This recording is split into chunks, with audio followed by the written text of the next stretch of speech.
this email? What does it mean? Communication is the imparting or exchanging of information or news. The single biggest problem in communication is the illusion that it has taken place. Conversation is the oral exchange of sentiments, observations, opinions, or ideas. Forbes Books Radio presents The Conversation with Clinton M. Padgett. Welcome back to part two of my conversation with Jon Katzenbach. He's a best-selling author, consultant, and the founder of the Katzenbach Center at PricewaterhouseCoopers.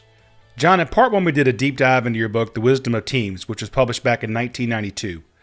Do you believe that the principles you wrote about then still apply today in 2020? I do. I also believe that the importance of the emotional dimension is even greater today. I always thought it was important, and I thought that emotional commitment was what teams could do, but I didn't see it as demanding or as overriding as it is today. The risk, of course, is that you don't keep the balance right. You could almost say, well, it's all about emotional commitment. Well, no, it isn't all about emotional commitment, because the team is usually put into a structured situation where it is doing something that is both rational, analytical, and measurable and important to the performance of the company. So that's a part of what is in the picture. But the emotional side of that, I see it now as even more important than before. One of the interesting things for me was I do a lot these days trying to figure out cultural challenges and how you address those. What struck me that I didn't quite get originally was that when you find an organization that is very good at team performance, that dimension of their activity gets a lot of help from the cultural situations that they have. The reverse is also true. If you want to get more help from your cultural situations, you are invariably going to consider and use teams. They link together in an interesting way, and I don't think I sensed that originally when I was doing the teamwork. Well, I do think then in reading, I do remember you had part of being a team was having a dedicated outcome, that your common commitment to get it to a certain objective. And I agree with that. Otherwise, it's just a group of individuals doing whatever they want. So you do have to have that common goal in mind. Yes, you could argue that, well, he's really saying that teams are all about making each other feel good. No, they're not. Right. It's about feeling good, getting to a company goal, right? They are put in place in the organization to accomplish something that matters to the organization. Okay. Right. And that may or may not make everybody feel good, but do your best to get both of those things integrated. And it's harder than I think I realized 10 years ago. I think it's a maturity thing that happens. At least it was for me. Early in my career, I was very much about process and how do you do these things physically? What comes next? What are the steps? And it was really around my process. And over the last 15, 20 years, I've found myself focusing more and more on the relationship side, the people side, because if you want to get something done inside of an organization, there's probably some process you need to follow, but it's really about getting the right people together with a common goal that supports each other to achieve greatness. Yeah, I think that makes good sense, Clint. So in today's environment, this crazy world we're living in right now of remote work, what challenges do you see when people are having to work virtually? How do you still maintain that emotional connection or relationship if you're always virtual in a silo? You have to get the help of people in the organization who are what Daniel Goleman would call emotional sensors. An emotional sensor, and I guess this is something I hadn't realized early on when I was doing the teamwork, but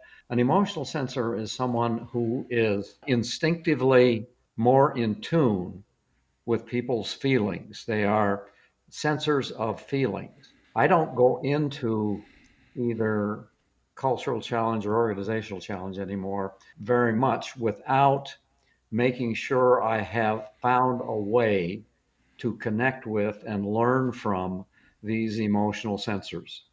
They are better than I am, better than I will ever be, of understanding the feelings that matter in their organizational setting. And I need that, because if I don't understand that, I can't use it and take advantage of it.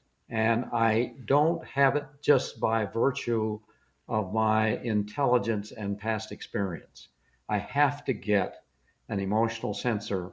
Usually, I have to get a half a dozen emotional sensors who can help me understand how people are feeling, both good and bad.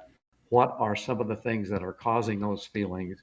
And how can we find a way to work with more of the good feelings and counterbalance more of the negative ones? And if you don't have that, you don't have access to those, sometimes I call them informal leaders, but basically they're what Goldman calls the emotional sensors. They're so valuable, and every organization has them. Very few organizations make good use of them. It sounds like you're talking about a translator, but instead of language, it's for emotions. Yes. So I'm probably going to put you on the spot here, but do you have any examples of how that's been beneficial? The U.S. Marine Corps. It was interesting to me because there was a period where we were trying to get them to understand commonalities in cultural situations between the U.S. Marine Corps and a high tech firm that were on the surface completely different. But I was fascinated with the similarities of effectiveness in their cultures. The firm that I was working with, they made great use of what they called fun. Fun to them was a feeling. And so they wanted most of their working situations, particularly in groups, to be having fun at the job. And so fun was a very real feeling. And they were doing everything they could to make that fun productive. Now, you don't have to be a genius to realize that the Marine Corps isn't a lot of fun. Okay, that's not really what they do. They do lots of good things, and so it was surprising to me when we actually had them come together in an offsite because both organizations were interested in learning from the other. And so they came together and they had a very interesting set of uh, work sessions, and it was quite a successful offsite. But the most interesting thing about it to me was that I finally realized what it was that was the equivalent of fun. So what would you think would be the Marines' equivalent of fun that you would find on the commercial side? They collaborated, and Okay. collaborating together was an emotion, and they felt a lot of emotional sensitivity that came out of that, and it was very analogous to what was fun on the other side of the coin. And those two organizations actually stay in touch with one another and trade sort of approaches. One organization is still about fun, and the other organization is still about collaboration. So be it. Well, that's one of my favorite C words is collaboration, because I think that's also part of what makes a team so great is because they do collaborate, and the collective is always smarter than the individuals. It's greater than the sum of its parts. Yeah, I still stay in touch with them because both of them are intriguing organizations. Okay, that's awesome. Another term that I've heard you use or read is emotional energy. Can you elaborate on that a bit? What emotional energy is? Well, yes, but I'm not sure it needs too much, Clint. Emotional energy is the energy that comes from emotions and feelings that are not as common as the rational and other aspects of the work that companies do. So the emotional energy is that which is goes beyond wanting to make more money, goes beyond wanting to advance, goes beyond simply wanting to do what you're supposed to do. It goes into the how do I feel in my heart of hearts? What makes me feel good, rather than what sounds good or what do I sort of rationally know is the right way to do it.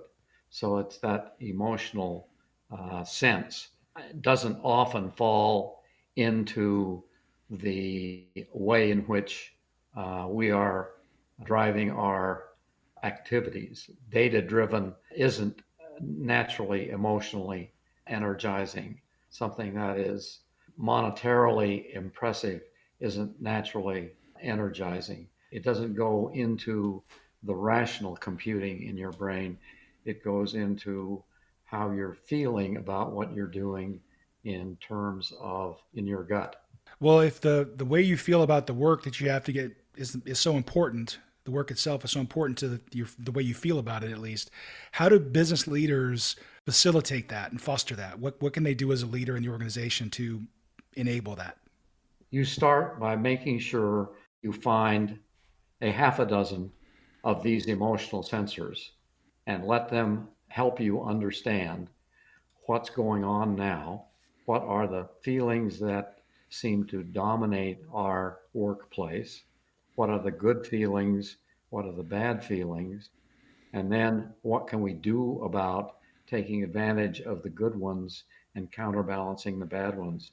I just think you have to use those emotional sensors because you are otherwise going to fall into the rational analytical wherewithal that you've been raised with. And that won't tap into the emotional side of it nearly as well as the emotional sensors. And the other thing to realize is that emotions are often in the culture in one way or another. So cultures are most interesting to me because they harbor feelings that permeate the organization, and importance of those is vital here. And if you don't get the help from the emotional sensors, you're probably not going to naturally recognize them. And I think that's why the emotional sensor is a real plus here. So if I'm a leader in an organization and maybe I'm not good at reading emotions, or then how do I locate? I mean, obviously it's not on my someone's resume that I'm an emotional sensor. So what do you look for? How do you recognize inside of your organization which people, especially when you're coming from the outside, but even if you're inside the organization, how do you recognize who on your team or inside your organization is or are the emotional sensors? Well, you start by reading Goldman's book, Emotional Intelligence. Okay, so Okay. start there. Keep in mind that almost every organization of any size is multicultural, and yet the mindset invariably in this kind of thing is that there is a culture that I'm dealing with, and that's not likely to be the case. There are multiple cultures. The culture in North Dakota is not likely to be the same as the culture in Arizona. The culture in China is certainly not likely to be like the culture in Ohio. So, understanding cultures as they are in different places, understanding their differences is very important where you're trying to take advantage of the feelings. You want to either find a way to tap into more positive feelings on the behaviors that you are trying to drive home in a rational and analytical strategy, but you also want to be sure that you are taking advantage of these emotions that are negative, and they are going to vary across the organization. The mindset that says you have a culture, I think, can be very misleading. It would be rare to me that you could go very far down the road of improving things culturally if you didn't understand the subcultures as well as the overall impact across the organization. So, we're talking about culture and of course, in this COVID-19 world and all the remote work we're having to do and virtually, do you have any tried and true solutions that things people can actually think about to address these cultural challenges?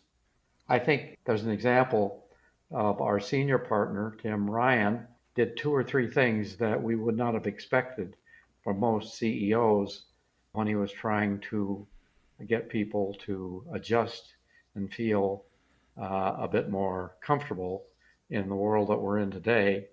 And he actually came out and said that he was himself scared and sad, and that his own personal experience in dealing with the pandemic, he described that, and he brought himself into it in a way that was not as sort of CEO-like as you might have expected.